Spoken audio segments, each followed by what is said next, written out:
चिन्तासन्तानहन्तारो यत्पादाम्बुजरेणवः श्रियाणां तन्निजाचार्यान् प्रणमामि मुहुर्मुहुः यदनुग्रहतो जन्तु सर्वदुःखातिगो भवेत् तमहं सर्वदा वन्दे श्रीमद्वल्लभनन्दनम् अज्ञानतिमिरान्धस्य ज्ञानाञ्जनशलाकया चक्षुरुन्मीलितं येन तस्मै श्रीगुरवे नमः। नमामि हृदये शेषे लीलाक्षिराब्धिशायिनं लक्ष्मीसहस्रलीलाभिः सेव्यमानं कलानिधिं चतुर्भिश्च चतुर्भिश्च चतुर्भिश्च स्त्रिभिस्तथा षड्भिर्विराजते योऽसौ पंचधारदये मम। આજે આપણે નવો અધિકરણ શરૂ કરવાનો છે. હા, ત્રીજું અધિકરણ. તૃતીય અધ્યાય, પ્રથમ પાદ અને તૃતીય અધિકરણ. અને અધિકરણનો નામ છે અનિષ્ટાધિકારીણામ ઇત્યધિકરણ. આ અધિકરણનું નામ છે અનિષ્ટાધિકારીણામ ઇત્યધિકરણ. સંધિ વિચ્છેદ કરો તો અનિષ્ટ આદિ કારિણામ ઇતિ અધિકરણ. એ કોઈ અણચી લાગશે તો ઇત્યધિકરણ થઈ જશે. સમજમાં આવી ગયું? સંધિ વિચ્છેદ.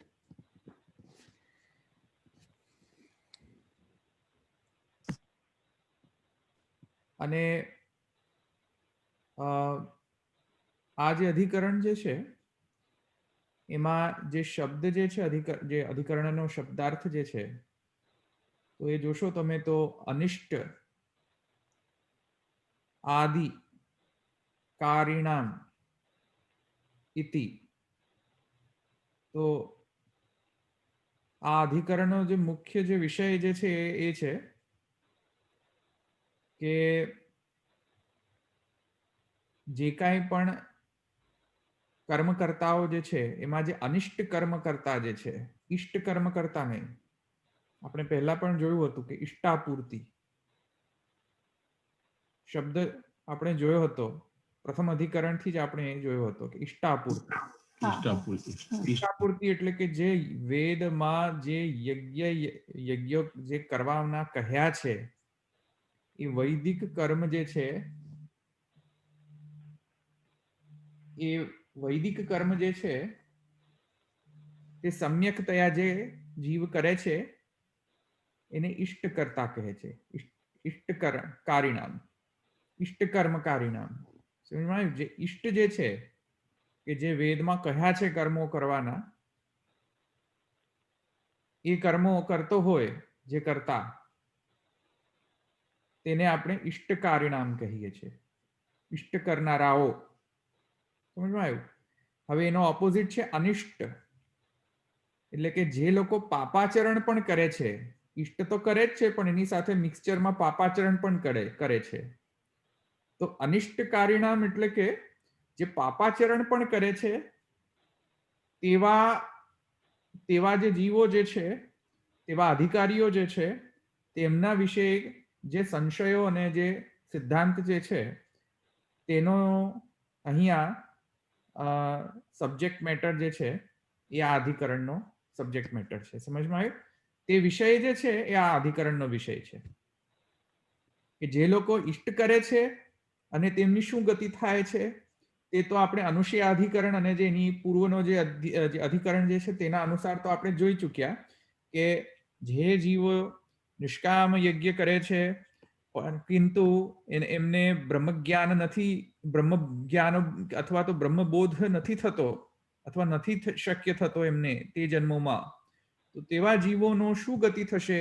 તો સોમ ભાવાપન્નતા ઇત્યાદિ પ્રકારેણ, ધૂમ માર્ગેણ પ્રકારેણ અને પંચાગ્નિ વિદ્યા પ્રકારેણ એમની શું ગતિ થાય છે, એમના ફલોપભોગનો કેવી રીતેનો પ્રકાર છે, અનુશયનો કયો પ્રકાર છે, એ સર્વ કાંઈ જે પ્રકાર જે છે તે આપણે ગયા અધિકરણમાં જે બે અધિકરણ હતા તેમાં આપણે જોયું, તેમાં એક કોમન જે વિષય હતો સર્વમાં, આ બંને અધિકરણોમાં, એ હતો કે ઇષ્ટાધિકારીના, ઇષ્ટ જે કરનારાઓ જે છે તેમની ગતિનો અહીંયા સંશયોનો નિરાકરણ અહીંયા કરવામાં આવ્યા, અથવા તો સંશયને માને સમાધાન જે છે તે કરવામાં આવ્યા પૂર્વ બે અધિકરણોમાં. હવેનો જે અધિકરણ જે છે અનિષ્ટાધિકારીના ઇત્યધિકરણ, એમાં જે એવા સંશયો અહીંયા લેવામાં આવ્યા છે અને એવા સંશયોનું સમાધાન કરવામાં આવ્યો છે કે જે સંશયો એવા જીવો સાથે સંબંધિત છે કે જે જીવો 100% ઇષ્ટ કરતા નથી, ઇષ્ટ કર્મ કરતા નથી. સમજમાં આવ્યું કે મિક્સચર છે, એટલે કે ઇષ્ટ પણ કરે છે, અનિષ્ટ પણ કરે છે. આવ્યું ને સમજમાં? તો અનિષ્ટ કરે છે, અનિષ્ટ પણ જો એ જીવો કરતા હોય, એટલે કે પાપાચરણ પણ જો કરતા હોય, તો પછી એમની ગતિ શું? તો પછી એમની ધૂમ માર્ગેણ ગતિ થશે, અને અથવા તો જો ધૂમ માર્ગેણ ગતિ થશે તો પછી સોમભાવાપન્નતા થશે કે નહીં? સોમભાવાપન્ના જો થશે તો એવા લોકોને સોમભાવાપન્નતાની કેમ જરૂરિયાત રહેશે? પંચાગ્નિ વિદ્યા પ્રકારેણ દેવો એમના ઇન્દ્રિયોનો યજ્ઞ કરશે, આહુતિ કરશે. આ બધા સંશયો છે કે જે પાપાચરણ કરનારાઓ જે જીવ છે તે વિષયક અહીંયા સંશય છે. તેથી કરીને આ અધિકરણનું નામ પણ અનિષ્ટાધિકારીણામ એમ છે. તો આ અધિકરણનો જે શબ્દાર્થ જે છે એ સમજમાં આવ્યો?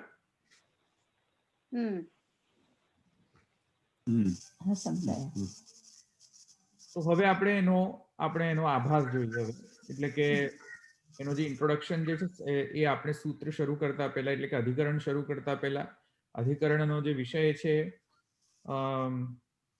વિષયો વિષયશ્ચૈવ, એનો સંશય પણ છે, પૂર્વ પક્ષ અને ઉત્તર પક્ષ અને સંગતિ, એમ પંચવિધ જે અંગો જે છે અધિકરણના, તેમાં જે પ્રથમ જે અંગ જે છે અધિકરણનો, એટલે કે જે વિષય, તો વિષયની મેં અહીંયા તમને થોડો અર્થ જે છે તે સ્ફુટ કર્યો.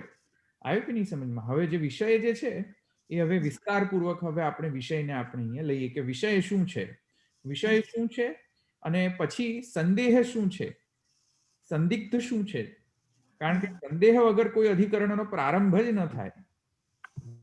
there must be some doubt, there must be some inquiry. સમજમાં આવ્યું ને? તો જ અધિકરણ શરૂ થઈ શકે, નહીં તો અધિકરણ શરૂ જ ન થઈ શકે. એટલે there has to be some inquiry, there has to be some doubts, અને પછી એ ઇન્ક્વાયરી અને ડાઉટ્સના કારણે પૂર્વ પક્ષ અને પછી ઉત્તર પક્ષ, અને ઉત્તર પક્ષને જસ્ટિફાઈ કરવા માટે પછી સંગતિ, તેમ કરીને આખો અધિકરણનો એક સ્ટ્રક્ચર જે છે તે ફોર્મ થાય છે. તો એવી રીતે આ પણ જે અનિષ્ટાધિકારીના મિત્યધિકરણ જે છે તેમાં પણ આપણે હવે વિષય અને સંશય, ઇન્ક્વાયરી એન્ડ ડાઉટ, અને subject matter, inquiry and doubt, આ જે બે કોમ્પોનેન્ટ જે છે એ આપણે હવે અહીંયા આપણે શરૂઆતમાં લઈએ, પછી સૂત્ર આરંભ કરીશું. સમજમાં આવ્યું?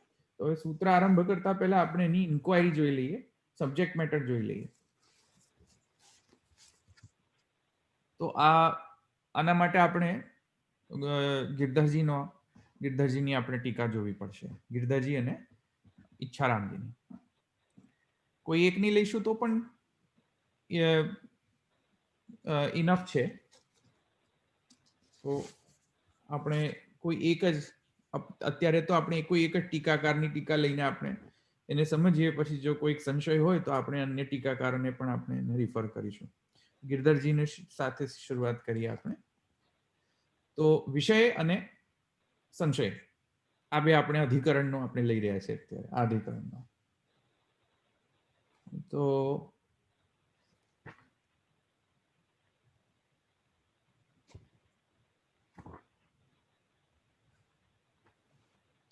અનિષ્ટાધિકારીણામ અપી ચ શ્રુતમ, આ જે શ્રુતિ છે એને પૂર્વમાં જે અધિકરણનો જે અર્થ છે, અધિકરણ શા માટે કરવામાં આવ્યો અને એનો જે સબ્જેક્ટ મેટર અને સંશય, હવે એ વિષય અહીંયા ટીકાકાર કહે છે ગિરધરજી. પાપાચારવતામ વિચારમ કર્તુમ અનિષ્ટાધિકરણમ આહુ અનિષ્ટેતિ. અધિકરણ આરંભ પ્રયોજનમ આહુ તુલ્યત્વેન ઇતિ. પંચાગ્નિ વિદ્યાયામ ધૂમ માર્ગે ચ સોમભાવસી એકરીત્યા વિચારે કૃતે ઇત્યર્થઃ.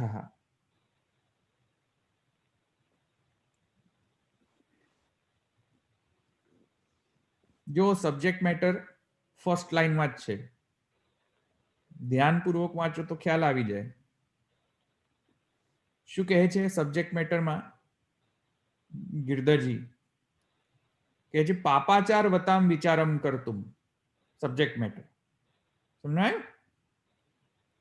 કે જે ઇષ્ટકરણ કરે છે, ઇષ્ટ કર્મ કરે છે, માત્ર ને માત્ર ઇષ્ટ જ કર્મ કરે છે, તે લોકોની તો ગતિ પૂર્વ અધિકરણમાં આપણે જોઈ લીધી, એકદમ ક્લિયર છે.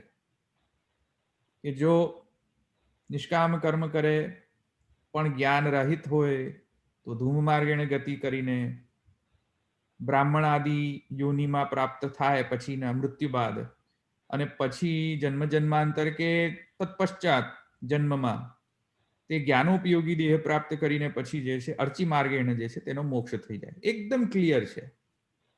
એવા બધા જીવો માટે તો સરળ છે એકદમ. તો પૂર્વ અધિકરણમાં તો તે જોઈ લીધું, પણ હવે જે અધિકરણ જે છે તેમાં કયા પ્રકારના પણ જીવોનો હવે સંદેહ છે?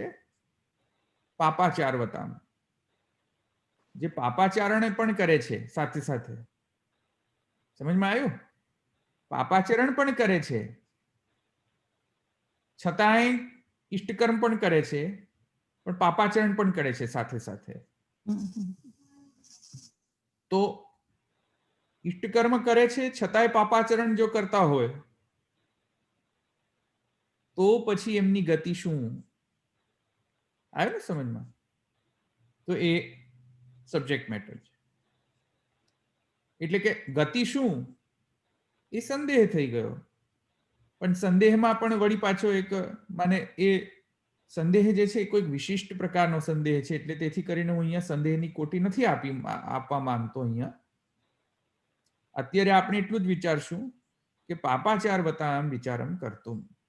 પાપાચાર જે છે, જે કરનારા જે જીવો જે છે એમનો હવે અહીંયા વિચાર કરવાનો આરંભ કરવામાં આવે છે. વિચાર એટલે કે ઇન્ક્વાયરી.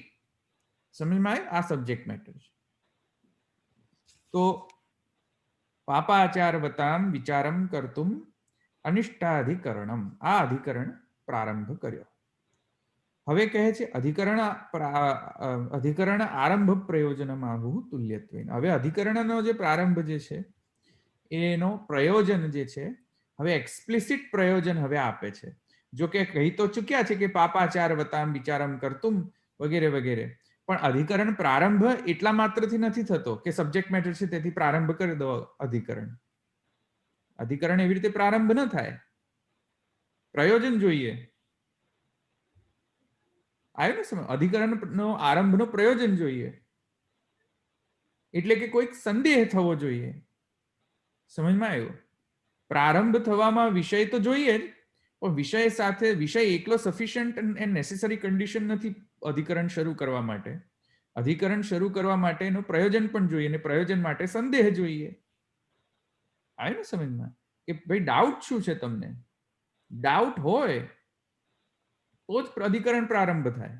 ડાઉટ જ ના હોય, એકદમ નિસંદેહ જો કોઈ શ્રુતિ વચન હોય તો એવી શ્રુતિઓ ઉપર અધિકરણ કરવાનો કોઈ અર્થ જ નથી બ્રહ્મસૂત્રકારનો. જો વસ્તુ નિસંદિગ્ધ હોય, એકદમ ક્લિયર હોય તો અધિકરણ પ્રારંભ થાય નહીં. Is it clear? તો હવે પ્રયોજન તો કહે છે અધિકરણ આરંભ પ્રયોજનમ આહુ તુલ્યત્વેન ઇતિ. તુલ્યત્વેન એટલે કે અહીંયા જે મૂળ ભાષ્ય જે છે મહાપ્રભુજીનો, મૂળ ભાષ્યમાં તુલ્યત્વેન વિચારે ઐક્ય વા પંચાહુતિ ધૂમ માર્ગયો સોમભાવમ ગતસ્ય ઇત્યાદિવત જે છે સૂત્ર પહેલા, સૂત્રના શરૂ કરતા પહેલા ભાષ્યમાં આ મૂળ વચન છે મહાપ્રભુજીના, તુલ્યત્વેન વિચારે ઐક્ય વા પંચાહુતિ ઇત્યાદિ વચન છે, એના ઉપર અહીંયા કહે છે કે ભાઈ આ અહીંયા પ્રયોજન મહાપ્રભુજી કહી રહ્યા છે અધિકરણના પ્રારંભ કરવા માટે. હવે એનો વિચાર કરીએ આપણે. તુલ્યત્વેન શું, પંચાગ્નિ વિદ્યાયામ ધૂમો માર્ગે ઇત્યાદિ એટલે શું, એ બધાનો હવે અહીંયા વિચાર કરીએ કે સંદેહ શું છે. તો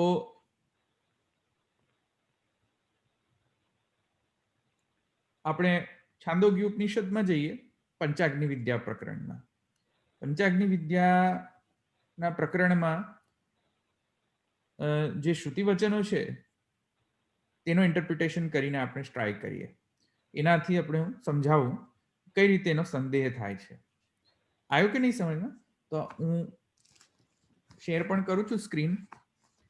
છાંદોગ્ય ઉપનિષદનો જે પ્રકરણ જે છે, અધ્યાય જે છે અને ખંડ જે છે જેમાં પંચાગ્નિ વિદ્યાનો વર્ણન આવે છે તે આપણે જોઈ ચૂક્યા છે પહેલાથી. ફરીથી આપણે અમુક શ્રુતિ વચન આપણે ફરીથી એને રિવાઇઝ કરીએ કે જેથી કરીને એ સંદેહ જે છે તે સ્પષ્ટ સમજમાં આવે, સ્પષ્ટ થાય. તો ક્યાં હતું? મિનિટ.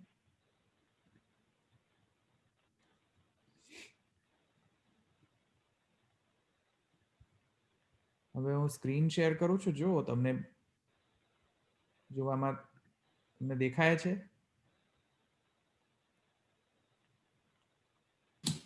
હા.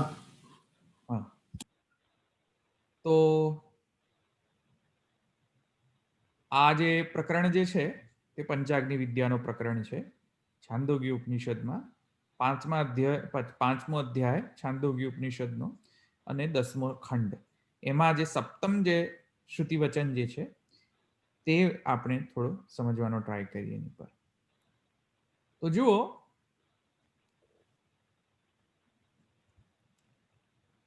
દશમ ખંડમાં જે વિષય જે છે તે શું હતો કે સમગ્ર પંચાગ્નિ વિદ્યામાં જે પંચાહુતિ જે છે તે પંચાહુતિનો વર્ણન કરી દેવામાં આવ્યો. અને પછી જે પુરુષ જે છે, પુરુષ વિધ જે જીવ જે છે, પુરુષ રૂપેણ જે છે તે જન્મ લે છે એ ધૂમ માર્ગ દ્વારા, અથવા તો પંચાગ્નિ વિદ્યામાં જે પંચાહુતિ જે છે એ પંચાહુતિ દ્વારા જે જીવની જે ગતિ અને આગતિ, આવ્યું કે નહીં સમજમાં? ગતિ અને આગતિ, એની અંદર જે આગતિમાં જે પંચાહુતિ જે દેવ જે પંચાહુતિ કરે છે, જેના દ્વારા જે છે તે માને સંસ્કૃત જે ઇન્દ્રિયો, જે સૂક્ષ્મ ઇન્દ્રિયો જે છે તે જીવ સાથે સૂક્ષ્મ દેહ પ્રાપ્ત કરે છે જીવ એના સંસ્કૃત ઇન્દ્રિયો સાથે, અને પછી એ પુનઃ જે છે તે જન્મ ધારણ કરે છે. એ આખી જે પ્રોસેસ જે છે તેનું વર્ણન બાદ હવે અહીંયા કહે છે કે કેવા પ્રકારના જીવ જે છે તે કયા પ્રકારના માર્ગને પ્રાપ્ત કરે છે એનો અહીંયા હવે વર્ણન છે. તો અહીંયા જો એ શ્રુતિ વચન છે કે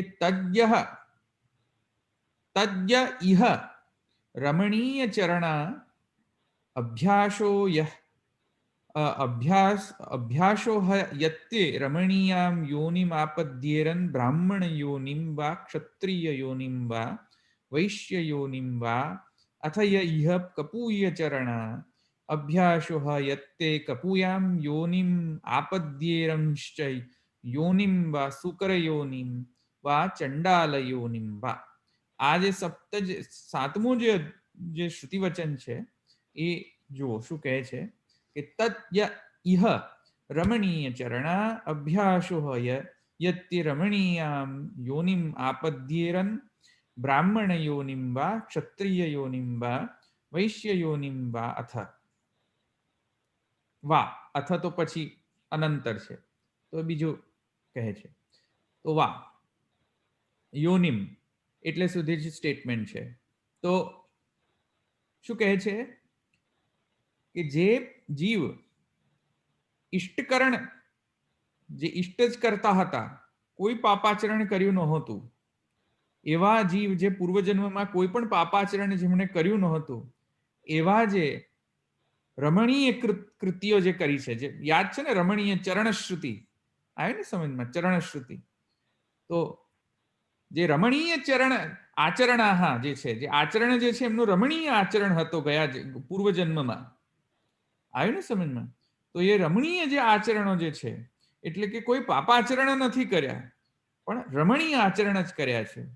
એવા જે રમણીય આચરણ કરનારા જે જીવ પણ કિંતુ માને જો કે એમને યદ્યપિ નિષ્કામ યજ્ઞ જે કર્યા હતા અને રમણીય આચરણ કર્યા હતા, કિંતુ માને બ્રહ્મબોધના અભાવના કારણે તેમને માને ધૂમ માર્ગેણ જે છે, માને પંચાગ્નિ આહુતિ પ્રકારેણ ધૂમ માર્ગેણ વળી પાછું એને આગતિ થઈ છે અને પુનઃ જે છે તેમને જન્મ ધારણ કરવો પડ્યો છે એવા જીવો માટે. એવા જીવો માટે કહે છે કે તદ્ય ઇહ રમણીય ચરણ અભ્યાસો યત્ય રમણીયામ યોનિમ આપદ્યેરન બ્રાહ્મણ યોનિમ વા ક્ષત્રિય યોનિમ વા વૈશ્ય યોનિમ. તો એ કહે છે કે જેવો રમણીય આચરણ કર્યો હતો એ બધા જો ધૂમ માર્ગેણ માને પંચાગ્નિ આહુતિ પ્રકારેણ ધૂમ માર્ગેણ જ્યારે પુનઃ જન્મ લે ત્યારે તો એ રમણીય યોનિમાં જ પ્રાપ્ત થાય છે.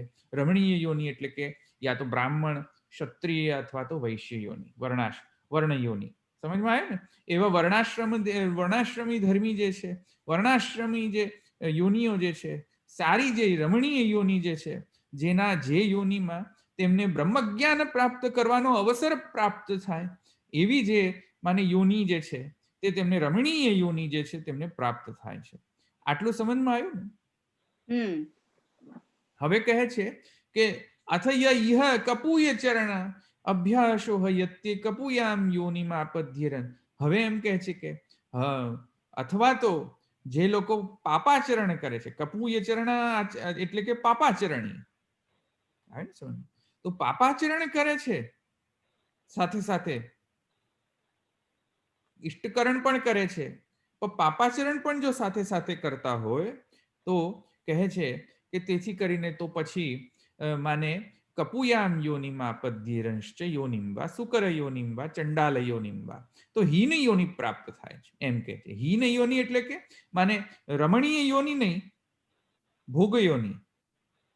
ભોગ યોનિ એટલે કે ચંડાલ યોનિમ વા અથવા તો સુકર યોનિમ વા, આવી જે માને હીન યોનિ જે છે તે લોકોને પ્રાપ્ત થાય છે. આવ્યું સમજમાં? આટલું ટ્રાન્સલેશન સમજમાં આવ્યું? હું હમણાં સંશય કહીશ તમને, હમણાં સમજાવું છું તમને. તો હયત્ય અભ્યાસો હયત્ય કપુયામ યોનિમ આપદ્યેરંશ્ચ યોનિમ વા સુકર યોનિમ વા ચંડાલ યોનિમ વા. હવે જુઓ આગળ જઈને આમાં છે કે એક મિનિટ,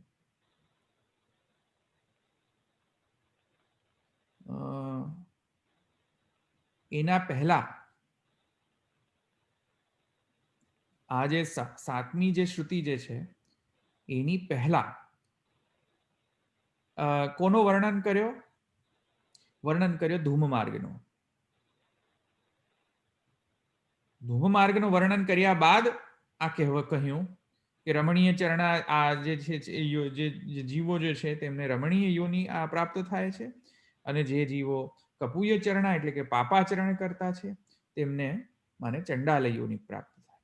હવે પ્રશ્ન એ છે જે કપુય ચરણ કરતા હોય એ થોડુંક તો રમણીય ચરણ કરતા હોય ને ધવલભાઈ, એટલું કપુય એવું જ કરે. હા, એ તો કર્યું છું. પાપાચરણ મિશ્રિત, પાપાચરણ અને ઇષ્ટકરણ મિશ્રિત જે જીવો છે તે લોકોની વાત છે. સમજમાં? હવે પ્રશ્ન એ થાય કે રમણીય આચરણ કરનારને પણ ધૂમ માર્ગેણ સોમભાવ પ્રાપ્ત થાય છે. એટલે ગતિ એટલે કે મૃત્યુ બાદ ઉધોગતિ ઉપર ગતિ થશે. ઉધોગતિમાં મને સંવત્સર દેવતા વગેરે વગેરે દેવતાઓ પ્રાપ્ત કરીને ચંદ્રભાવાપન્ન થશે, ચંદ્રલોકમાં સ્થિત થશે. સોમભાવાપન્નતા યાદ છે ને? સોમભાવાપન્નતા પછી દેવ પંચાહુતિ યજ્ઞ કરશે. પંચાહુતિ યજ્ઞ કરીને તેમના ઇન્દ્રિયોને સિદ્ધ કરશે, સૂક્ષ્મ ઇન્દ્રિયોને સંસ્કૃત કરશે, સિદ્ધ નહીં પણ સંસ્કૃત કરશે. અને પછી ધૂમ માર્ગેણ આગતિ થશે એમની. આવ્યું સમજમાં? તો રમણીય આચરણ કરનારની તો એકદમ સ્પષ્ટ છે, ક્લિયર છે પ્રકાર. પણ જે પાપાચરણ કરે છે તો એમના માટે ગતિ અને આગતિ કેવી હશે? કારણ કે આગતિ તો હશે જ, કેમ કે એમને પાછું તો આવવાનું જ છે, જન્મ તો લેવો જ પડશે એમને પણ. તો જન્મ લેવો પડશે, તેથી કરીને આપણે એમ કહીશું કે તેથી કરીને એમની પણ સોમભાવાપન્ન થશે, અને સોમભાવાપન્ન માને ચંદ્રલોકમાં એ રહેશે. ચંદ્રલોકમાં એ પુણ્ય ફલ ઉપભોગ કર્યા બાદ પછી માને પંચાગ્નિ વિદ્યા દ્વારા માને દેવો જે છે તેવા માને એમના ઇન્દ્રિયોને સંસ્કૃત કરશે અને વળી પાછા ધૂમ માર્ગેણ પાછા આવશે. તો કપુય આચરણ કરવાના જીવો માટે પણ આ જ પ્રકાર છે કે અન્ય પ્રકાર છે? કેમ કે જો સેમ પ્રકાર હોય તો ભિન્ન જ નહીં રહી જાય. આ શ્રુતિ વચનમાં તો ભેદ પાડે છે કે રમણીય આચરણ આવ્યું ને સમજ? રમણીય ચરણ રમણીય યોનિમ પ્રાપ્નોતિ, અને કપુય ચરણ તો કપુયામ યોનિમ. તો ભેદ છે કે અભેદ છે ગતિ આગતિમાં? સંદેહ આ છે કે જે લોકોએ સારા જ કર્મ કર્યા છે તે લોકો માટે પણ ચંદ્રલોક થી લઈને પંચાગ્નિ યજ્ઞ, પંચાહુતિ યજ્ઞ દ્વારા તેમ ફરી પાછા નીચે આવે છે. અને જે લોકોએ ખરાબ કર્મ કર્યા છે, પાપાચરણ પણ કર્યા છે, તેઓની પણ અહીંયા એમ લાગી રહ્યું છે, એમ જણાય છે કદાચ આટલા સુધી વચનથી, કે તેઓની પણ એવી જ પ્રોસેસ લાગે છે. તો જો એવી જ પ્રોસેસ હોય તો પાપાચરણનું શું કરવાનું? કારણ કે જે લોકોએ પાપાચરણ નથી કર્યા એ લોકોને પણ એવી જ ગતિ મળે, ને જે લોકોએ પાપાચરણ કર્યા છે એ લોકોને પણ એવી જ ગતિ મળે, તો એ તો જસ્ટિસ નથી. આવ્યું સમજમાં? અને જસ્ટિસ નથી તો એ તો સેકન્ડરી ઇસ્યુ છે, પણ પ્રાઇમરી ઇસ્યુ છે કે શ્રુતિ શું કહેવા માંગે છે. શ્રુતિ શું એમ કહેવા માંગે છે કે પાપાચરણ કરે છતાંય ચંદ્રલોકમાં પ્રાપ્તિ થાય છે. ચંદ્રલોકમાં પ્રાપ્તિ થાય તો સુખભોગ ઉપભોગ કરવા માટે ચંદ્રલોકમાં પ્રાપ્તિ થાય છે. તો પાપ કર્યું હોય છતાંય સુખ પુણ્ય ફલ ઉપભોગ કરવાનો એમને અવસર પ્રાપ્ત થાય છે, ને જેને પાપ કર્યો નથી એને પણ એમ થાય. તો પછી પાપ કરીને શા માટે મરીએ નહીં? સમજમાં આવ્યું કે નહીં? ધવલભાઈ, હા, આપણે આગળ નિષ્કામ જોયું અને જ્ઞાન સહિત જ્ઞાન રહિત જોયું. પાપાચરણ આપણે કહીએ છીએ, પાપાચરણ એટલે એકચ્યુઅલી સકામ તરીકે લેવું પડે કે પાપાચરણ મીન્સ જસ્ટ પાપનું આચરણ કરે એના માટે? ખરે પાપના આચરણ અને સકામમાં કોઈ ખરો ભેદ એવી ના? ના, સકામ ઇઝ ડિફરન્ટ ધેન પાપાચરણ. હા, પાપાચરણ એટલે કે જે ના પાડી હોય વેદમાં કે આમ ન કરો, જેમ કે બરાબર. પશુની હિંસા ન કરો, કરો તો પાપ કહેવાય, એનું પ્રાયશ્ચિત આદિ કરવું પડે. બરાબર. પ્રાયશ્ચિત પણ ન કર્યો હોય તો પાપ પરસિસ્ટ, પછી એનો ભોગ તો ક્યારેક તો મળશે તમને એ પાપનો. બરાબર. ન કરવાનું કહ્યું હોય તે પણ તમે કરી દો, જેમ કે પશુ હિંસા કરી દો. આવ્યું સમજમાં? પાપાચરણ હા. થયું. છતાં એક ઇષ્ટકામ તો કરતો હતો, યજ્ઞ તો કરતો હતો, નિષ્કામ યજ્ઞ પાછો કરતો હતો. પણ જે ના પાડી છે વેદમાં કે ભાઈ હિંસા ન કરો, તો હિંસા કરી દીધી, પછી શું કરવું? હા. એવા લોકોનું છે આ વિષય. સમજમાં આવ્યું? હા.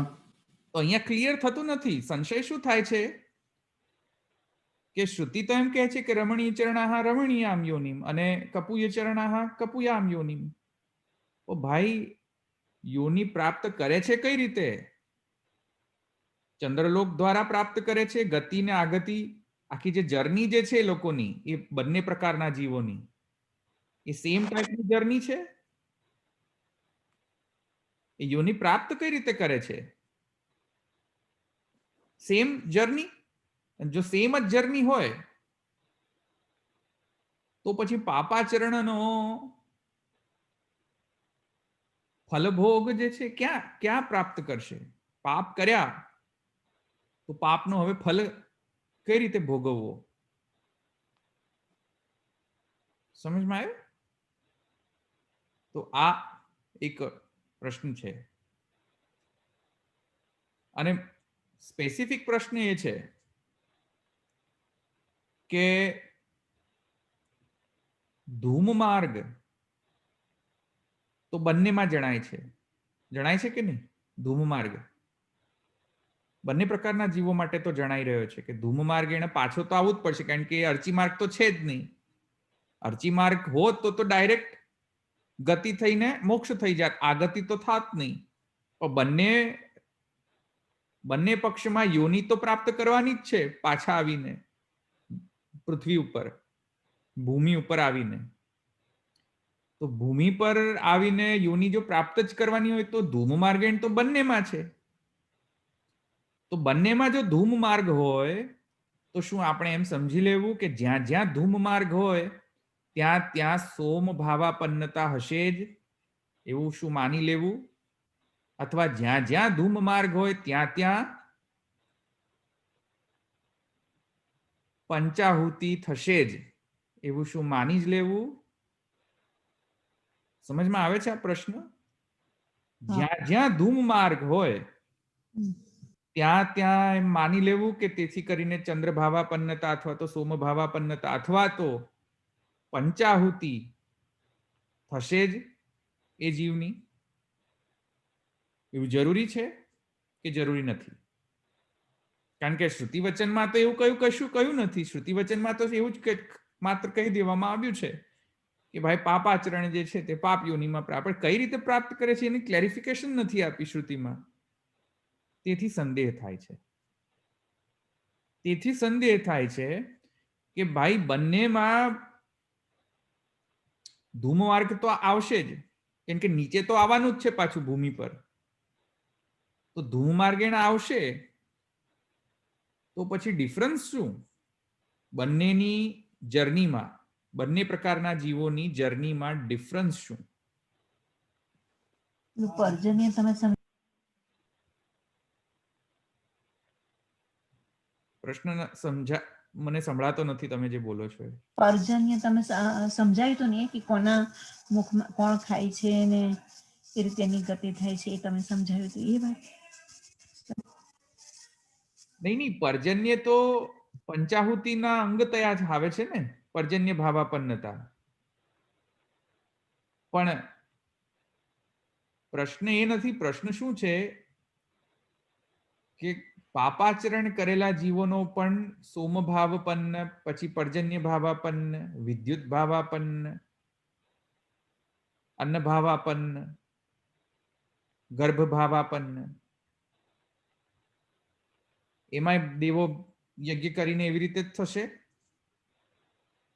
સોમ ભાવાપન્ન, પર્જન્ય ભાવાપન્ન, દેવો યજ્ઞ કરશે એ લોકોના જીવન, એ લોકોના સૂક્ષ્મ દેહને સિદ્ધ કરવા માટે. કેમ કે જો કરે પાપાચરણીઓને પણ, તો સંસ્કૃત દેહથી ચંડાલીઓની કઈ રીતે પ્રાપ્ત થાય? માની લો કે દેવ જે છે તે આવા પાપાચરણ જીવો જે છે, પાપાચરણ કરનાર જીવો, એમનો પણ સંસ્કાર કરીને, આહુતિ આપીને સંસ્કાર કરીને તેમના સૂક્ષ્મ દેહને સિદ્ધ કરે છે, સંસ્કૃત કરે છે. પછી સંસ્કૃત દેહ જે છે તેનાથી સુકર યોની પ્રાપ્ત થાય. સુકર યોની તો સમજો ને. હા, ભૂંડ વરાળ ભૂંડ કહીએ આપણે. ભૂંડ ભૂંડ. યોની પ્રાપ્ત કરે. પણ એ તો કરે જ નહીં ને, કારણ કે જે જીવો એ દેવોને સંતોષે ના હોય એનું દેવો એનું પંચાવતી કેવી રીતે કરે? પણ એ તો તમે કહો છો, હમ. એમાં ક્યાં છે?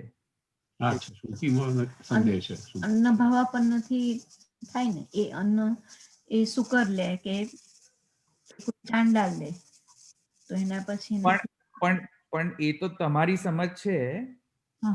એમાં તો ક્લેરિફાય કર્યું નથી એવું કે ત્યાં સોમભાવાપન્ન થશે કે નહીં થાય, એવું તો કહ્યું નથી. સમજમાં આવ્યું? તો સંશય તો થશે ને, મનમાં સંદેહ તો આવશે કે નહીં? કારણ કે શ્રુતિ તો ખાલી કઈ યોનિને કઈ યોની પ્રાપ્ત પ્રાપ્ત થશે થશે એટલું જ કહે છે. હા, ખાલી યોની કઈ પ્રાપ્ત છે એટલું જ કહ્યું છે, પણ કેવી રીતે યોની પ્રાપ્ત થાય છે એ તો કહ્યું નથી પાછું. અને કેવી રીતે પ્રાપ્ત થાય છે એ આ જે સપ્તમ શ્રુતિ જે છે એ તો ધૂમ માર્ગના વર્ણનમાં આવતી વસ્તુ છે. તો આપણને તો એમ જ ફીલ થાય કે તેથી કરીને અચ્છા તેથી આ પણ ધૂમ માર્ગેણ હશે ને, કેમ કે ધૂમ માર્ગેણમાં હંમેશા પંચાહુતિ થાય જ છે, તેથી કરીને આમનો પણ પંચાહુતિ સંસ્કાર થશે જ, એવું માની લઈએ કદાચ. તો શું ખોટું? ખોટું એ પછી પ્રોબ્લેમ એ થાય છે કે તો પછી જો આવા જીવોનો પણ દેહનો સંસ્કાર જો દેવો કરતા હોય, એવા સંસ્કૃત દેહોથી ભૂંડયોની કઈ રીતે મળે? અને કરવાનું શું એવી ભૂંડીઓ? કારણ કે ભૂંડીઓની સુકરીઓનીમાં તો કશું થાય જ નહીં. ભૂંડ બેસીને યજ્ઞ થોડી કરશે કે ચાલો અગ્નિહોત્ર યજ્ઞ કરો બધા ભૂંડો મળીને. there is any usefulness? Is there any usage? હા, સમજમાં આવી કે નહીં?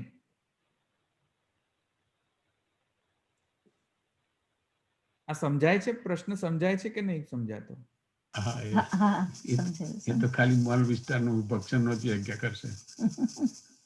ધવલભાઈ, હા, એને નિષ્કામ કર્મ તો કર્યા જ છે ને, એટલે એને એ પંચાવતી પ્રોસેસ માંથી તો જવું જ પડશે ને. પાપાચરણ કર્યા છે. હા, બરાબર છે. હવે આ બધો સંદેહ થયો ને. પણ જો આ હું પૂર્વ પક્ષ, હું સિદ્ધાંતી તરીકે બોલું, તમે પૂર્વ પક્ષી તરીકે બોલો, અથવા તો હું પૂર્વ પક્ષી તરીકે. પણ problem, point I M trying to make is કે આ બધા પ્રશ્નો થશે ને હવે, કે એને નિષ્કામ કર્મ કર્યા છે તો શા માટે પછી એને આવી રીતે ઇનજસ્ટિસ થવું જોઈએ? એનું પણ થવું જોઈએ પંચાહુતિથી શુદ્ધિકરણ. પણ કેમ કે હવે પાપાચરણ કર્યું છે તો પછી એનું શું કરવું હવે? કારણ કે અહીંયા તો લખ્યું છે કે પાપાચરણ કરનારને સુકરીઓની પ્રાપ્ત થાય છે, તો એને પણ મિથ્યા તો ન જ માની શકાય એ શ્રુતિ વચનને પણ. તો કન્સિસ્ટન્સી કઈ રીતે ડેવલપ કરવી? હવે આ પ્રશ્ન આવ્યો ને, સંશય તો થયો ને હવે. પાપાચરણ નું એને ફળ તો ભોગવવું જ પડે ને, એટલે એટલો ટાઈમ તો એને એ યોની મળે તો યોગ્ય જ છે. તો નિષ્કામ કર્મનું શું કરવાનું, જે મીલાબેને કહ્યું એમ? નિષ્કામ કર્મ અગેન પછી બીજા જન્મમાં એનું ફળ, જેનું જે ફળ હોય એ તો એને ભોગવવું જ પડવાનું છે. પૈસા આપતા નથી ને ત્યાં. પહેલા કે પછી? પહેલા પછી, એક્ઝેક્ટલી. ચલો પછી બીજો પ્રશ્ન થયો, પહેલા કે પછી?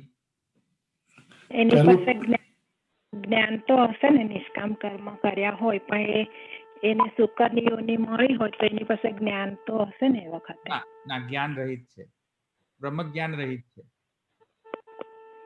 કારણ કે ધૂમ માર્ગ છે, તેથી સમજી લેવું જોઈએ કે બ્રહ્મ જ્ઞાન રહિત છે. હા, એ તો બ્રહ્મ જ્ઞાન રહિત છે. હા, એટલે જ્ઞાનની તો વાત જ નથી અહીંયા. વસ્તુ એ છે કે પહેલા થાય છે કે પછી થાય છે ભોગ. એ પાપાચરણનો ભોગ ક્યારે ભોગવવાનો થાય છે? જન્મ લેતા પહેલા કે જન્મ લેતા પછી? જો જન્મ લેતા પછી જો ભોગ કરવાનો હોય તો સુકર યોની પ્રાપ્ત થાય એમ સમજી લેવું, કે જન્મ પહેલા કોઈક માને યમાદિ લોકમાં તેનો પાત થઈને એને પાપોના ફલોનો ઉપભોગ કરવો પડતો હશે? શું કરવું, શું માનવું? પણ એવું થઈ શકે ને કે અન્ન ભાવાપન થાય ત્યારે પછી એને એનો ભોગ સુકર કે કોઈક એવી એ ચાંડાલ કરી શકે, બ્રાહ્મણ કે વૈશ્ય ના કરે. પણ આ તો આપણે પ્રેડિક્ટ કરીએ છીએ, ગેસ બધા કરીએ છીએ આપણે. યા શ્યોર શ્યોર યા ગેસ કરવામાં કોઈ વાંધો નથી, પણ આવી રીતે વેદ ની ઇન્ટરપ્રિટેશન થાય નહીં ને. તો Yeah. પ્રશ્ન આ છે. એટલે I think you realize the question, કે ક્વેશ્ચન કેમ આવે છે, સંદેહ કેમ થયો. I think you appreciate that now. ખ્યાલ આવે ને બધા? એવરીબડી અપ્રિશિએટ્સ ધેટ, અન્ડરસ્ટેન્ડ્સ કે સંદેહ થાય છે કે નહીં હવે? ઘણા સંદેહ થાય. There is a inquiry, there is a need to do inquiry. એ તો હવે ખ્યાલ આવી ગયો ને? There is a need to do inquiry. જિજ્ઞાસા તો કરવી પડશે ને હવે, સંદેહ થયો એટલે. આ છાંદોગ્ય ઉપનિષદમાં કીધું છે, પણ બીજી ઉપનિષદનું પણ કદાચ એમાં પણ બીજી રીતે બતાવ્યું હશે, એટલે બતાવીનો નિર્દેશ તો કર્યો હશે ને એવી રીતના. એ તો આવું છું પછી. હા, પણ પાપાચરણ કરે ધવલભાઈ, એને પછી રમણીય ચરણ કઈ રીતે પ્રાપ્ત થાય? તો મેં ક્યાં કહ્યું કે રમણીય ચરણ પ્રાપ્ત થાય? હમણાં વાત થઈ ને કે જેને રમણીય ચરણ ની પ્રાપ્ત કર્યા છે એ જીવો આમાં જતા હોય, એટલે બે જીવોની વાત થાય છે, રાઈટ? એટલે રમણીય ચરણ ને તો જેને પ્રાપ્ત કર્યા છે એને તો થવાનું જ નથી ને. પણ એને પાપાચરણ કર્યા જ નથી, તેથી તો એને રમણીય આચરણ કહેવાય છે, કે આ જેના આચરણ રમણીય છે. હા, તો પછી એને ધૂમ માર્ગે જવાનો પ્રશ્ન જ નથી આવતો ને. પણ બિચારા અજ્ઞાની છે ને, તો એને પાછો જન્મ તો લેવો પડશે ને વર્ણાશ્રમ ધર્મમાં, એને જ્ઞાન પ્રાપ્ત કરવા માટે. તો ધૂમ માર્ગ તો પછી આવવું જ પડશે ને. હા, એ બીજો જન્મ લેશે ને ધૂમ માર્ગે પાછી એને વેદ નું જ્ઞાન મેળવવું પડશે. ઓકે. હા, તો પેલો ધૂમ માર્ગ તો કોમન છે ને બંનેમાં. તો જો બંનેમાં ધૂમ માર્ગ કોમન હોય તો શું એમ સમજી લેવું કે તેથી કરીને પંચાહુતિ પણ કોમન જ છે એમાં? અચ્છા, ક્લિયર?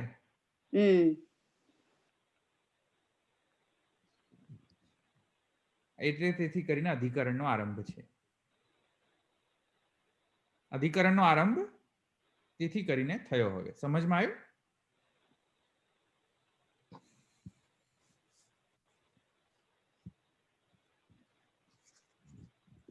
તેથી આગળ કહે છે, હવે સમજવામાં વાંધો નહીં આવે.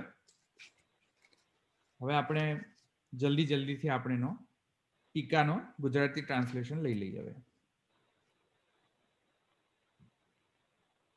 અધિકરણ આરંભ પ્રયોજનમાહુ તુલ્યત્વે નૈતિ પંચાગ્નિ વિદ્યાયામ ધૂમ માર્ગે ચ સોમભાવસી એકરીત્યા વિચારે કૃતે ઇતિ અર્થઃ. શું સંશય નીકળ્યો કે શું પંચાગ્નિ વિદ્યા અને ધૂમ માર્ગ એક જ વસ્તુ છે? સમજમાં આવ્યું ને? હવે ધૂમ માર્ગ અને પંચાગ્નિ વિદ્યા એક જ વસ્તુ છે કે બે વસ્તુ છે? અને એ બંનેમાં જો બે વસ્તુ હોય તો બંનેમાં સોમભાવ પ્રાપ્ત બંનેમાં થશે કે નહીં થાય? એક વસ્તુ હોય છતાં પણ પ્રશ્ન તો રહેશે જ. ધૂમ માર્ગ અને પંચાગ્નિ વિદ્યા બંને જો એક જ ગણો તો વળી પાછો પ્રશ્ન તો એ થશે કે જો એક જ ગણો તો શું એમ માની લેવું જોઈએ કે જે કાંઈ જીવો ધૂમ માર્ગે જાય છે બધાનો સોમભાવાપન્નતા થશે જ? કેમ કે તમે હમણાં જ કહ્યું કે ધૂમ માર્ગ ઇક્વલ્સ ટુ પંચાગ્નિ વિદ્યા. ધૂમ માર્ગ ઇક્વલ્સ ટુ પંચાગ્નિ વિદ્યા, તો કપુય ચરણ પાપાચરણ કરનાર જીવને પણ સોમભાવાપત્તિ થશે જ, એમ શું કહેવા માંગો છો? પ્રશ્ન આ છે. સમજમાં આવ્યું? तो पंचाग्नि विद्यायाम धूम मार्गे च सोमभावसी एकरीत्या सोमभाव कॉमन છે એમ કહેવા માંગો છો? આ સંશય છે, સિદ્ધાંત નથી. આ પૂર્વ પક્ષ છે. સિદ્ધાંત સોરી, પૂર્વ પક્ષ પણ નથી, સોરી, સંશય છે. સંશય છે. આ સંશય છે. ક્લિયર? હમ. હજુ પૂર્વ પક્ષ સિદ્ધાંત પક્ષ આવ્યો નથી, સંશય માત્ર છે.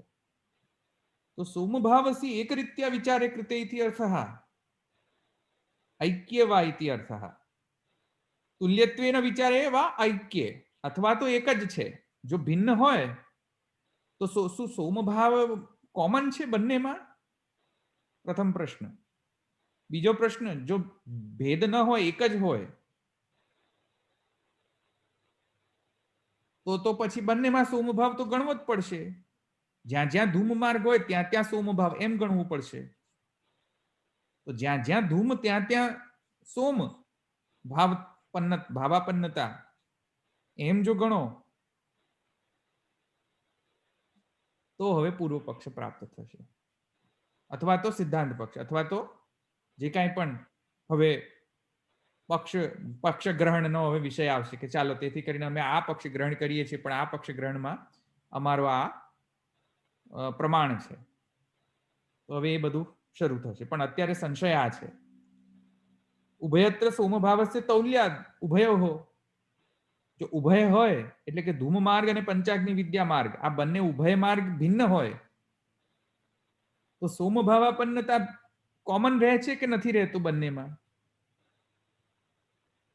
સમજમાં આવ્યું? કારણ કે કોમન રહે તો કઈ ક્યાં કહ્યું છે શ્રુતિમાં કે કોમન જ છે, અને જો નથી કોમન રહેતું તો પણ ક્યાં કહ્યું છે કે શ્રુતિમાં નથી કોમન? શ્રુતિ તો સાયલેન્ટ છે. ऐक्य वा अंगीकृतः इति अर्थः एवं उक्त्वा प्रकृतम् आहुः पंचाहुति इति तेषामिति.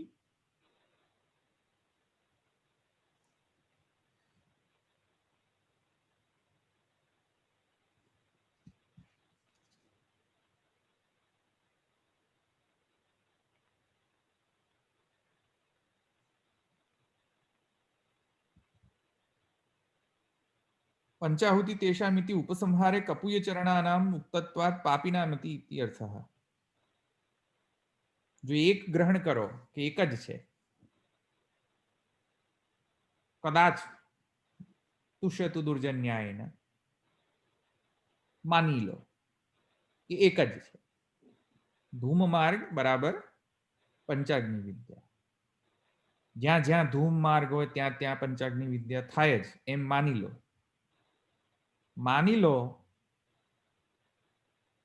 तो હવે એનો પ્રોબ્લેમ શું આવશે? પ્રોબ્લેમ નહીં, પણ જે કન્ક્લુઝન શું નીકળશે કે તેથી કરીને જે પાપાચરણીઓ જે છે તેનો પણ સોમભાવાપન્નતા થાય છે, તેને પણ ચંદ્રલોકમાં જવા મળે છે, એવો અર્થ નીકળશે. ઉપસંહારે કપૂય ચરણાના મુક્તત્વાત પાપીનામિતિ અર્થઃ. પાપીઓને પણ સોમભાવ પ્રાપ્ત થશે એવો અર્થ નીકળે છે કન્ક્લુઝનમાં. સિદ્ધાંત નથી, હા, વળી પાછો કહું છું, આ તો જસ્ટ સંશય ચાલી રહ્યો છે હજુ. અસ્ય પૂર્વ પક્ષ સૂત્રત્વમ સૂચયિતુમ આહુઃ હવે નનુ ઇતિ. એટલે હવે પૂર્વ પક્ષ શરૂ થયો. અહીંયા સુધી સંદેહ પૂરો થયો, હવે પૂર્વ પક્ષ શરૂ કરું છું. શરૂ કરતા પહેલા સંદેહ ક્લિયર થયો? એક છે કે બે છે? એક હોય તો સોમભાવનો કોઈ પ્રશ્ન નથી, સોમભાવ છે જ બધામાં એમ માની લો. જો બે હોય તો પણ પ્રશ્ન તો પાછો એ થશે સોમભાવ કોમન છે કે ડિફરન્ટ છે. જો કોમન હોય તો વળી પાછો પ્રોબ્લેમ, અને ડિફરન્ટ હોય તો ક્યાં લખ્યું છે કે ડિફરન્ટ છે? સોમભાવાપન્નતા. સમજમાં આવ્યું? આ પ્રશ્ન છે, ટેકનિકલ વિષય છે, એટલે જરા ધ્યાનમાં રાખજો તમે એને. થોડો ટેકનિકલ છે.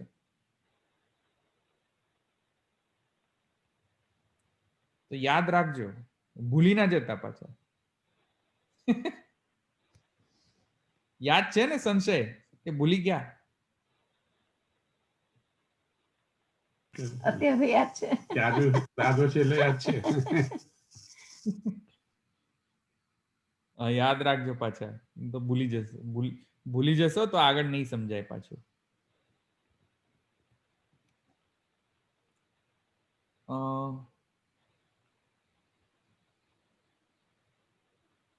ક્યાં હતો? હા, પૂર્વ પક્ષ સૂત્રમ. પૂર્વ પક્ષ સૂત્ર શરૂ કરવાનો છે ને હવે. તો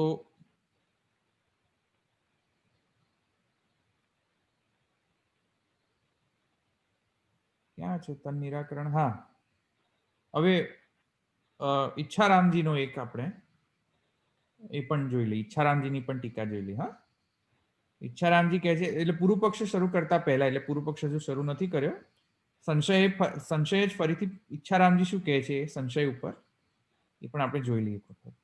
પૂર્વાધિકરણે ગતાર્થતાયામ અધિકરણાંતર અનર્થ્યકમિતિ સાર્થક્યમ સમર્થયંતિ તુલ્યત્વેન ઇત્યાદિના. પૂર્વ પ્રકરણની અંદર, પૂર્વ અધિકરણોની અંદર ગતાર્થ એટલે કે જે લોકો ઈષ્ટ કર્યા હોય, ઈષ્ટ માત્ર કર્યા, ઈષ્ટ કર્મો જ કર્યા હોય, તે લોકોની શું ગતિ છે એનું વર્ણન કરવામાં આવે. આ અધિકરણ જે છે તેમાં અનિષ્ટ કર્મ. હા, એક્ઝેક્ટલી, અનિષ્ટ કર્મ. તો તુલ્યત્વેન ઇત્યાદિ, તુલ્યત્વેન પંચાગ્નિ વિદ્યયા ધૂમ માર્ગેણ ચ સોમભાવમ પ્રાપ્તયોઃ. તુલ્યત્વેન એટલે કે પંચાગ્નિ વિદ્યા દ્વારા અથવા તો ધૂમ માર્ગ દ્વારા સોમભાવની પ્રાપ્તિ. આવી ને સમજમાં? સંદેહમાં શું છે કે પંચાગ્નિ વિદ્યા દ્વારા પણ સોમભાવની પ્રાપ્તિ થાય છે, અને ધૂમ માર્ગમાં પણ જો એમ માનીએ કે સોમભાવની પ્રાપ્તિ થશે જ, તો પછી કપુય ચરણાહ એ લોકોની પણ સોમભાવમાં પ્રાપ્તિ ગણવી જ પડશે. અને જો એ લોકોની પણ સોમભાવની જો ભાવપન્નતાની પ્રાપ્તિ જો ગણીએ તો ત્યાંથી તો પછી આ બધા સંશય મેં તમને કહ્યા એમ કે તો પછી સુકરીઓની કેમ પ્રાપ્ત થાય ભાઈ? સમજમાં આવ્યું? અથવા તો શ્રુતિ ક્યાં કહે છે એવું? પ્રશ્ન તો એ છે કે ક્યાં કહેવામાં ક્યાં આવ્યું છે આ શ્રુતિમાં? એ તો આપણે એઝ્યુમ કર્યું ને. આ તો બધું બધા ઇફ્સ એન્ડ બટ્સ છે કે આમ હોય તો આમ, આમ તો હોય તો આમ. એ તો આપણે વિચાર કરીએ છીએ. શ્રુતિમાં ક્યાં છે એવું? તો એટલે ઇન્ક્વાયરી કરવાની છે. સમજાય ને? ઇન્ક્વાયરી બ્રહ્મસૂત્રમાં ઇન્ક્વાયરી ત્યારે જ શરૂ થાય કે જ્યારે સંદેહ હોય આવી રીતે. તો હવે ઇન્ક્વાયરી શરૂ થઈ, એટલે હવે there is a proper justification to start the inquiry through અધિકરણ. એ જસ્ટિફાય કરી લીધું આપણે. હવે આગળ કહે છે ઐક્ય ઇતિ અભેદેવા એક જાતીયત્વ ઇતિ અર્થ. અથવા તો ઐક્ય છે, મેં તમને કહ્યું એમ એક જ છે, બે નથી, એક જ વસ્તુ છે. ધૂમ પંચાગ્નિ વિદ્યા અથવા તો ધૂમ બંને એક જ છે. જો એક હોય, એક જ જાતીય હોય, એક જ જાતિ હોય નહીં, તો ઉપસંહારમાં જે કહેવામાં આવે છે, ઉપસંહાર એટલે કે આજે મેં તમને સપ્તમ શ્રુતિ વચન જે કહ્યું ને ઉપસંહારની અંદર, એ કપુય ચરણા ને મને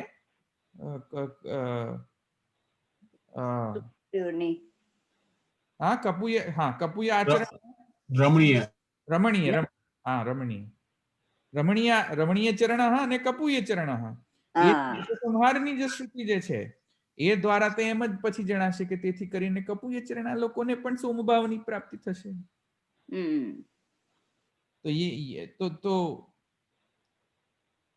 તો આ પછી કહે છે, તેથી કરીને એમ કહે છે કે તન નિરાકરણાર્થમ કપુય ચરણામ સોમભાવ નિરાકરણામ. તેથી કરીને મહાપ્રભુજી કહે છે કે નહીં, એ અમારો સિદ્ધાંત નથી. મહાપ્રભુજી પોતાના સિદ્ધાંતને ચોખવટ કરે છે કે અમે એમ નથી માનતા. અમે એમ માનીએ છીએ, માનવામાં શ્રુતિ વચનનો એટલે કે જસ્ટિફાઈડ છે. બ્રહ્મસૂત્રકાર એ જસ્ટિફાઈડ કરેલો છે. એટલે બ્રહ્મસૂત્રકાર એમ કહે છે અથવા તો ભાષ્યકાર એમ કહે છે કે કપુય ચરણ જે પાપાચરણ કરે છે તેમને સોમભાવની પ્રાપ્તિ થતી નથી. સોમભાવાપન્નતા તેમની થતી નથી. એનો નિરાકરણ કરવા માટે, એટલે કે સોમભાવ પ્રાપ્ત થાય છે એવું જે કહે છે એનું નિરાકરણ કરવા માટે આ અધિકરણનો પ્રારંભ કરવામાં આવે છે. સમજમાં આવ્યું? ક્લિયર? હવે અહીંયા ઘડી યમ સંયમન ને સંયમની નગરી ને બધું હવે આવશે અહીંયા બિહામણા. यमलोक वगैरह. ओके. કથનમ પૂર્વપક્ષ. હા, તો હવે એમાં અહીંયા એ બધો વર્ણન આવશે. ક્લિયર? અહીંયા રાખીએ તો પછી આપણે પૂર્વ પક્ષ કાલે જ શરૂ કરીએ. પૂર્વ પક્ષ તો હા હા હા ધવલભાઈ, હા, મારે ગયા અધિકરણનું થોડુંક ખાલી કહેવું હતું કે જે પેલું બાદરીનો મત ને બાદરાયણનો મતમાં જે હતું એમાં એકદેશીય એટલે પહેલા આપણે એમ સમજીએ કે એકદેશીય એટલે જે પાર્શિયલી કોઈને મળતું હોય અને પછી એમ કહ્યું તમે કે પૂર્વ પક્ષને નથી મળતા અને ઉત્તર પક્ષને નથી મળતું, તો એટલે એનું થોડું કન્ફ્યુઝન હતું કે એકદેશીયનું કઈ રીતે એમ. એટલે સૂત્રકાર જે છે એને આપણે સિદ્ધાંતી કહીશું. જે સિદ્ધાંત કહે છે સૂત્રકાર. અને અહીંયા એકદેશી તેથી કરીને કેમ કે તે શ્રુતિ વચનો જે છે તેની કન્સિસ્ટન્સી કરીને એનું ઇન્ટરપ્રિટેશન કરીને એ પ્રકારની થિયરી પર આવે છે એકદેશી. તેથી કરીને સૂત્રકારેનો આ સિદ્ધાંત નથી એ જણાવવા માટે અહીંયા એકદેશી કહેલું છે. સર્વથા માને એ સર્વથા ત્યાજ્ય પણ નથી. આખો નાખો સિદ્ધાંત ત્યાજ્ય પણ નથી એમનો. થોડાક અંશે બરાબર પણ છે, પણ સમગ્રતયા એ બરાબર નથી. એવું જ્યારે હોય સિચ્યુએશન ત્યારે એને એકદેશી કહેવાય. જેમ આ પૂર્વ પક્ષ છે તો એમ કહે છે કે સોમભાવાપન્ન થાય બંનેમાં. હવે તો તદ્દન ઓપોઝિટ છે. જે સિદ્ધાંતમાં કહેવામાં આવ્યું છે તદ્દન ઓપોઝિટ છે, તો એને એકદેશી નહીં કહેવાય, તેને તો પૂર્વ પક્ષ જ કહેવાશે. પણ એકદેશી શું હોય કે નહીં પૂર્વ પક્ષનો માને કે નહીં પાછું સિદ્ધાંત પક્ષનો કમ્પ્લીટલી માને. કંઈક મિડવે કંઈક હોય બીજો અન્ય મત,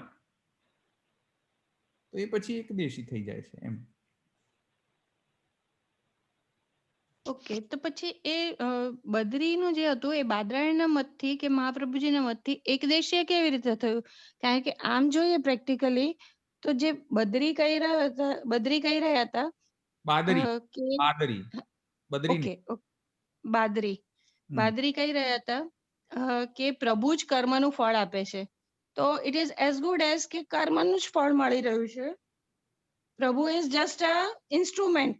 હી ઇઝ એકચ્યુઅલી સોરી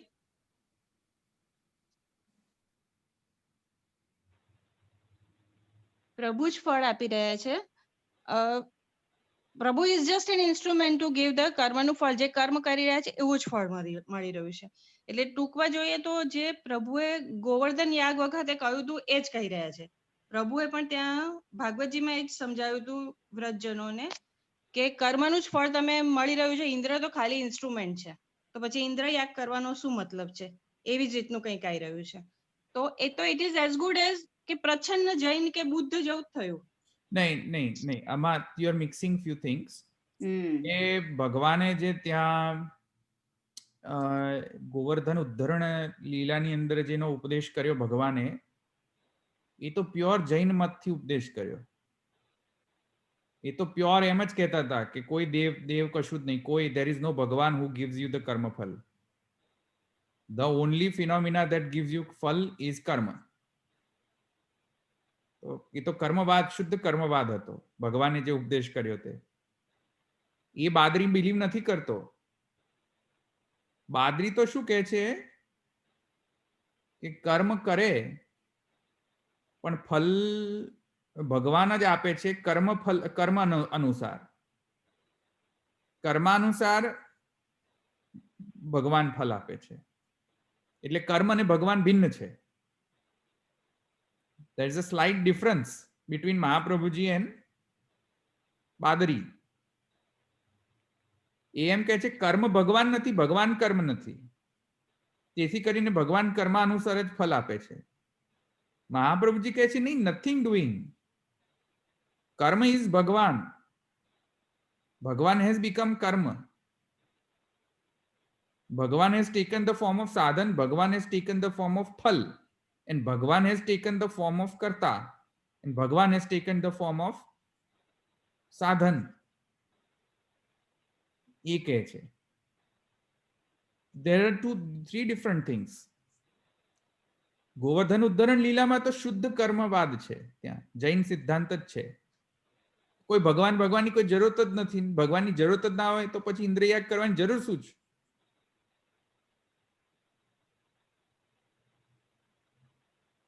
ક્લિયર?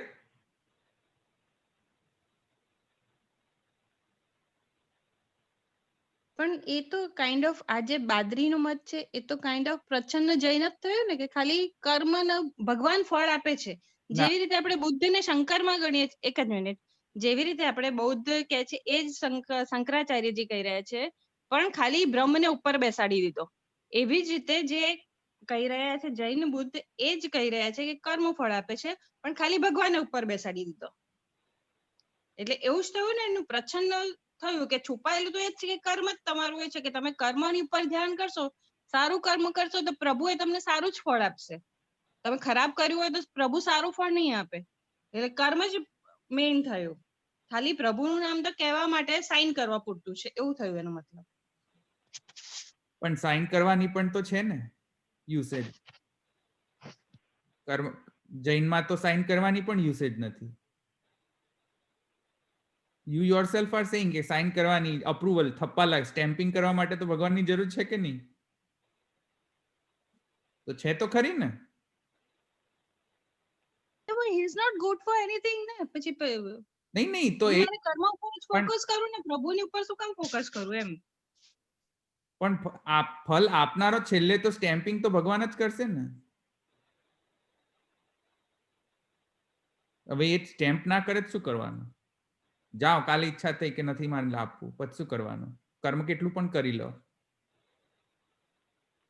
પણ ભગવાન ના જ પાડી દે કે ના ના, નથિંગ ડુઈંગ, હું નહીં આપવું આને ફલ, તો શું કરવાનું? તો અટકી ગયો ને રિઝલ્ટ. એ બાદરી એમ કહે છે કે ભગવાન વચ્ચે છે પાર્ટી, પણ પેલા જૈન ને બૌદ્ધમાં તો જે પાર્ટી જ નથી. એ રીતેનો તો ડિફરન્સ આવ્યો ને. ભગવાન ઈચ્છા કરે કે આજ નથી આપવું, ચલો ભલે કર્મ કર્યા પણ નથી આપવું, મારી એક્ઝિક્યુટિવ ઓર્ડર થી બધું જ ચેન્જ કરે, લેજિસ્લેશન કર્યા કરો તમે તમારે પાર્લામેન્ટમાં, પછી છેલ્લે તો હું વીટો કરી દઈશ બધું, તો કર્યા કરો.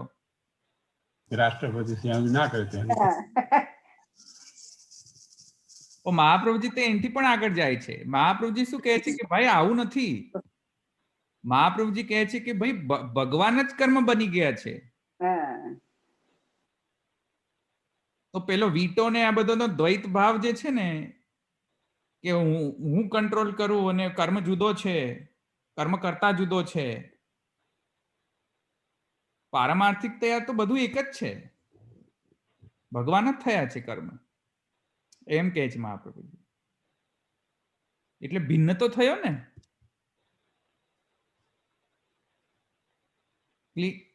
સમજમાં આવ્યું?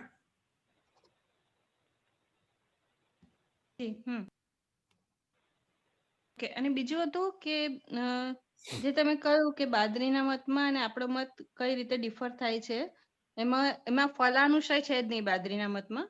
સીધું કર્મ, કર્માનુશય અને મોક્ષ છે. અને આપણામાં કર્મ, કર્માનુશય, ફલ, ફલાનુશય. ઓકે. તો એમ જે તમારો ક્વેશ્ચન હતો કે જે ફલ શરૂ થાય છે પછી જે જન્મ મળે છે, તો આપણે એને શું કહીશું? એને પછી એનો આન્સર ફલાનુશયમાં, ફલાનુશયના કારણે એનો જન્મ ટકી રહે છે. જ્યારે ફલાનુશયની પૂર્ણાહુતિ થઈ જાય ત્યારે એને તત્ક્ષણ મોક્ષ થઈ જાય છે, એવી મારી સમજ છે. હા, ફલાનુશય પૂર્ણ થાય છે એટલે તરત મોક્ષ મળી જાય છે. તો ફલાનુશય ફલ શરૂઆત એવી ડિસ્ક્લેમર સાથે કે મારી સમજ છે. ઓકે, એટલે ફલ શરૂ થાય છે અને કમ્પ્લીટ મોક્ષ મળી જાય છે ને ત્યાં સુધી તો શું કહેવાશે, તો આપણે જીવન મુક્ત કહી શકીશું ને એને. જે તમારો ક્વેશ્ચન હતો ને જે તમે કહ્યું જેને કે જે એનો આન્સર મળી ગયો છે, તો નહીં, જે આન્સર નથી આપ્યો આ સ્પેસિફિક ક્વેશ્ચનનો.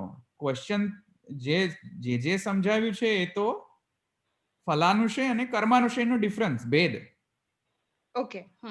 એ સમજાવ્યું છે.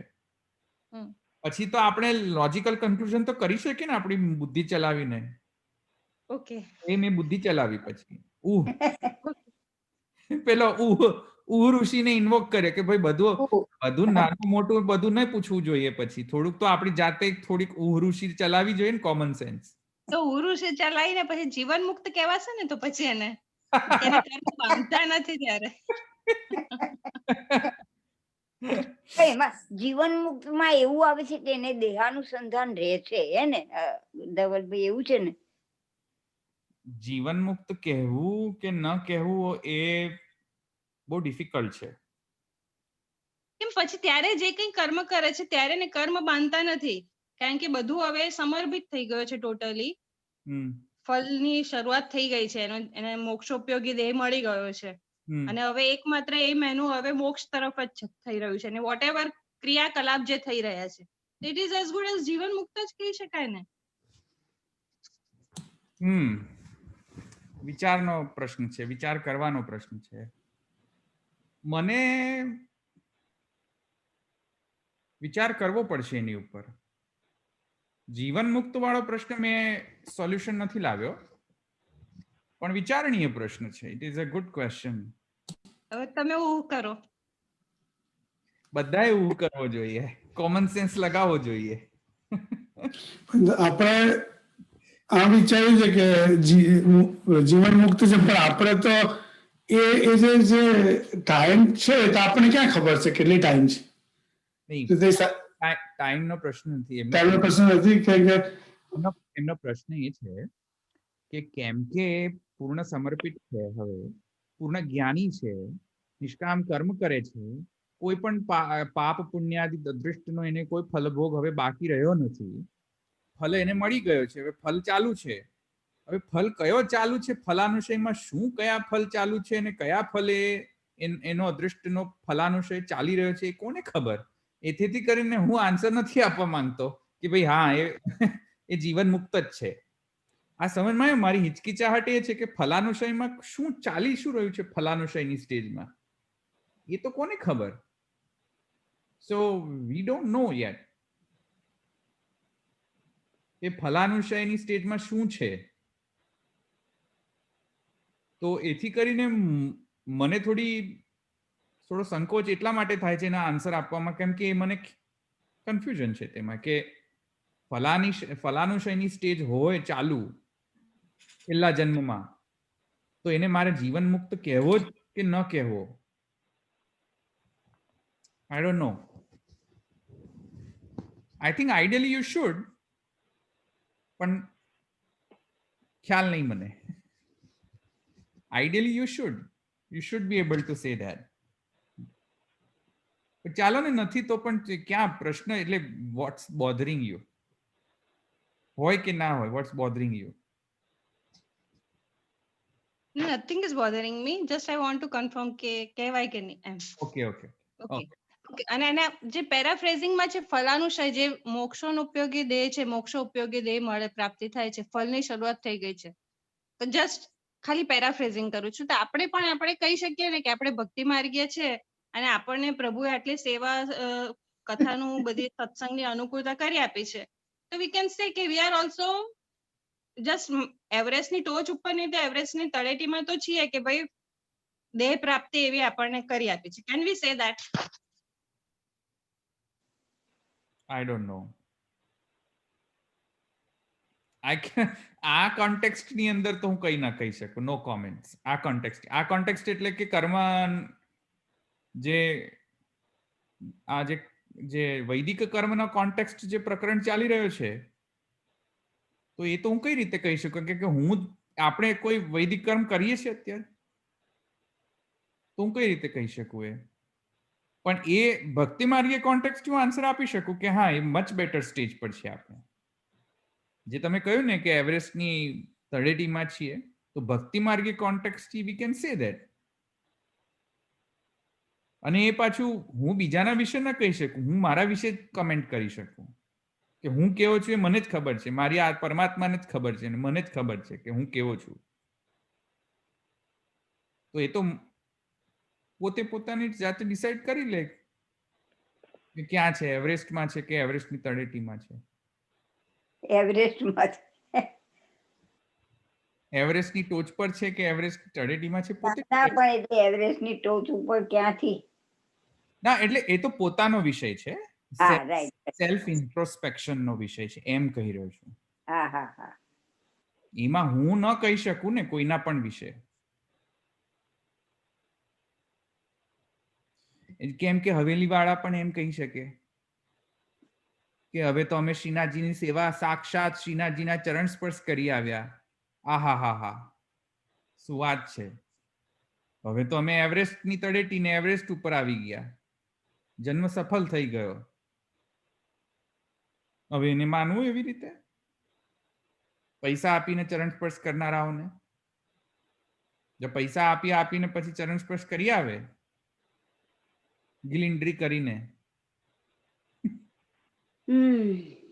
એને મારે એને કેવા જવું એને માટે કે આ તો સાક્ષાત માને શ્રીનાથજીના ચરણ સ્પર્શ કરીને આવી ગયા તમે તો બધા,